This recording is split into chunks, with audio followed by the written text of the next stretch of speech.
Today I'm going to tell you about cultural Marxism.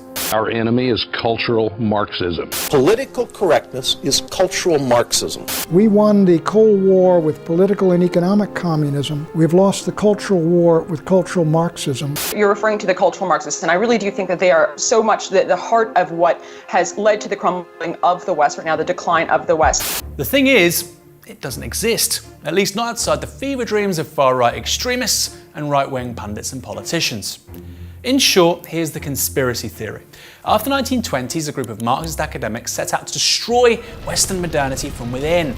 But unlike classical Marxism, which locates the working class as the agent of change and economics as the sphere of struggle, cultural Marxists sought to change social values and norms, gnawing away at the foundations of the West's very self-confidence. Are we the baddies? At the same time, they encouraged mass migration, multiculturalism, and even things like homosexuality to triumph where the Mongols, Moors and Ottomans failed, namely to bring about the demise of European civilization. Why are we constantly browbeaten into being ashamed of the West? We shouldn't be ashamed to defend Western civilization. Around this nebulous term, you see the collapse of any distinction between the politics of the mainstream and the far right, between seemingly respectable people who appear on television and those who actually commit terrorist attacks. Take Question Time's favourite Nigel Farage.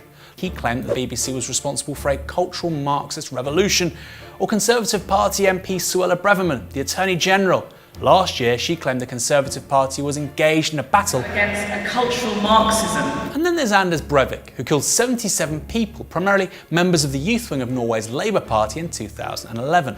In a 15-page manifesto, he mentions cultural Marxism 107 times, using it interchangeably with terms like multiculturalism and political correctness. Then there's Brenton Tarrant, who killed 51 people across 2 mosques in the Christchurch massacre of 2019. He wrote that Western society had long since fallen to the long march through the institutions committed by the Marxists. And then there was the 2018 Pittsburgh synagogue shooter, who murdered 11 people and blamed Jews for, among other things, communism. And yes, cultural Marxism.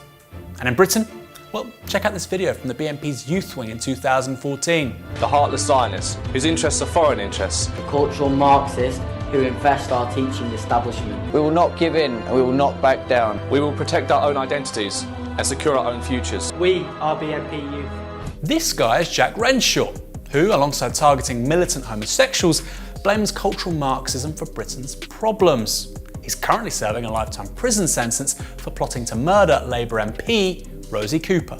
Despite this term being used so frequently by far-right terrorists, it has slipped unnoticed, it seems, into the right-wing mainstream, whether it's Fraser Nelson and The Spectator, Conservative members of Parliament, Nigel Farage, or best-selling author Douglas Murray. A lot of people on the right are very happy to say they believe in something called cultural Marxism. But the comfort of recent decades has become the comfort of espousing and following a basically culturally Marxist view of the world. So how did this happen? How, over the last decade, has cultural Marxism become a relatively mainstream talking point for both politicians and pundits on the right?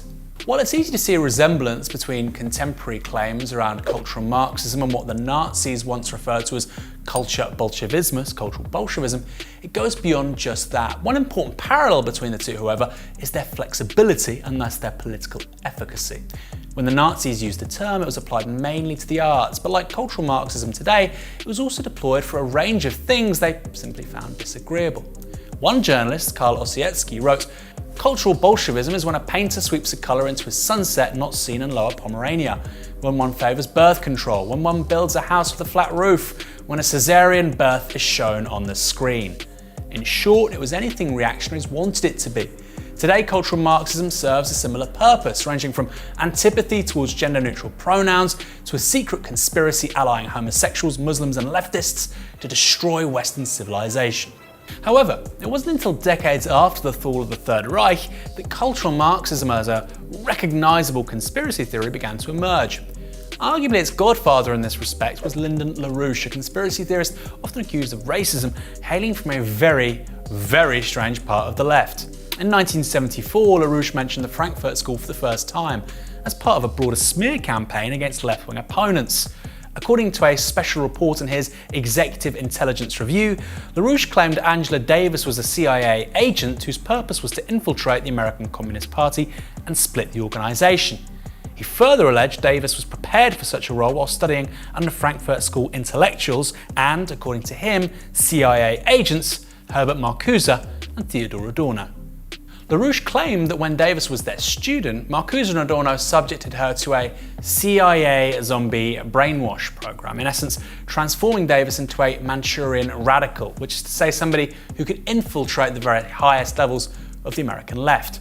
The theme of the Frankfurt School as a secret brainwashing operation continued in a 1977 counterintelligence report where LaRouche claimed those movements which emerged in the aftermath of the late 1960s around gender, race and sexual rights had degenerated into violent fascism, even alleging British intelligence actually established the Frankfurt School themselves in the 1920s to assemble leading British agent intellectuals. But how did the idea of cultural Marxism go mainstream? After all, while culture Bolshevismus and LaRouche's conspiracy theories have been around for a while, the likes of Farage and Breivik didn't hear about them after reading interwar histories of Germany or the esoteric disjecta of LaRouche. No.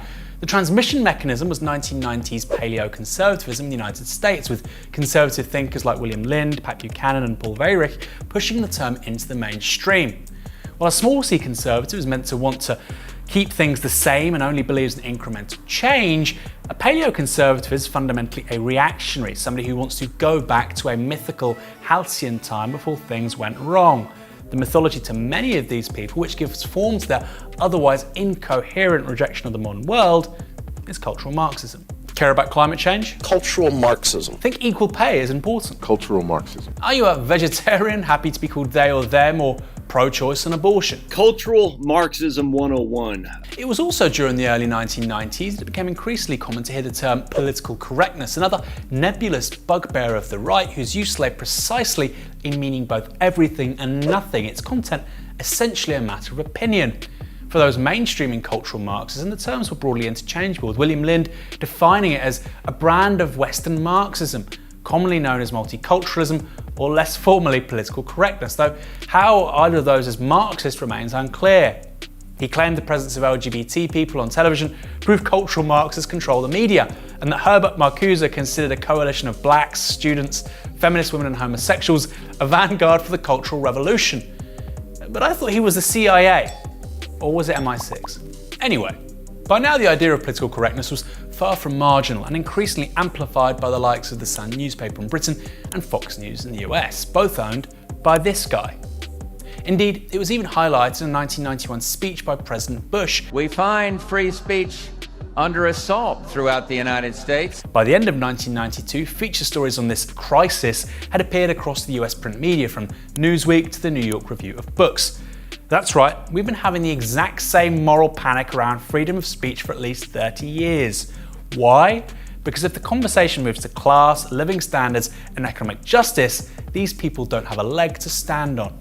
For Pat Buchanan, godfather of the 1990s culture wars in the US, the importance of this struggle was not to be understated, with the culture war a religious war and in many ways no less important than the Cold War. It is an anti-Christian, anti-God, anti-traditionalist revolution. The sexual revolution has a lot to do with it. And so we are two countries now.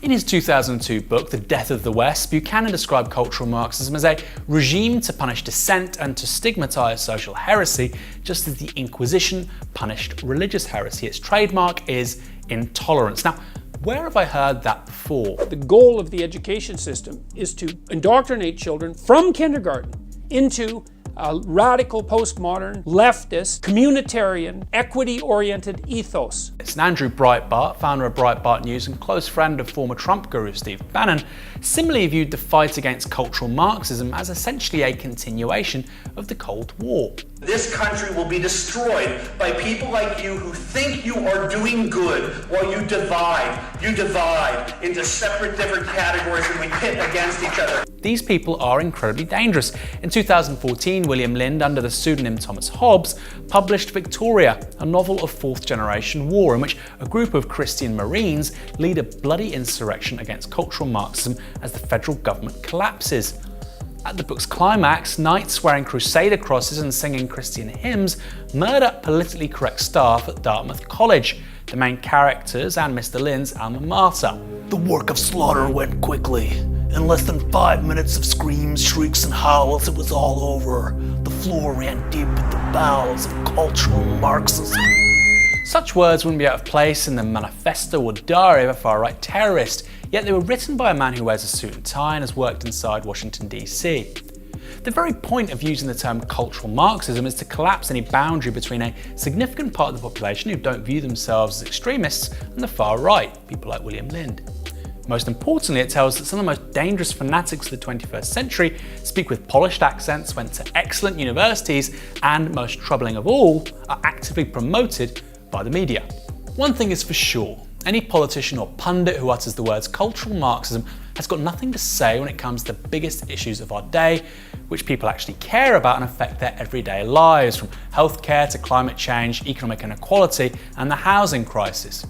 Some conspiracy theories are relatively harmless. Cultural Marxism isn't. That's partly because it relies on bigotry and xenophobia, and partly because it's designed to distract us from the big existential challenges of the 21st century. And there are plenty of those.